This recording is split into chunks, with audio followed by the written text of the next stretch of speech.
Ang strawberry apple ay isa sa mga tawag sa rose apple. Ito ay tinatawag na strawberry apple dahil sa kalasa ng mansanas at ang kakit-akit nitong anyo na parang mansanas, ngunit may kaunting pagkakahawig din sa strawberries.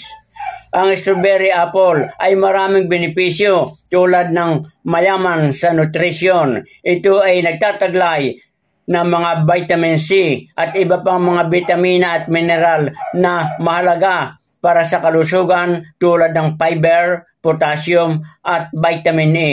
Mababang calorie. Ito ay may mababang bilang ng calories at mayaman sa fiber na maaaring maging maganda sa pagkain lalo na sa mga nagpapababa ng timbang.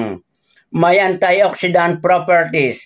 May mga sangkap itong taglay ng mga antioxidant na maaaring makatulong na labanan ang mga free radical sa katawan na magdulot ng pinsala sa selula. Alam nyo ba kung bakit ito ay tinawag na strawberry apple? Ito ay dahil sa kombinasyon ng lasa nito na kahawig ng mansanas at ang itsura nito ay may pagkakahawig sa strawberries. Subalit, ito ay kabilang sa pamilya ng rose apple at hindi direktang may kaugnayan sa tunay na strawberries o mansanas. At sana mga kabayan ay inyong nagustuhan ang binahagi ko tungkol sa strawberry apple.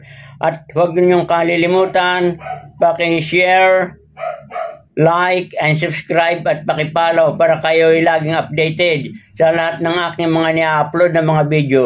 Magandang araw mga kabayan!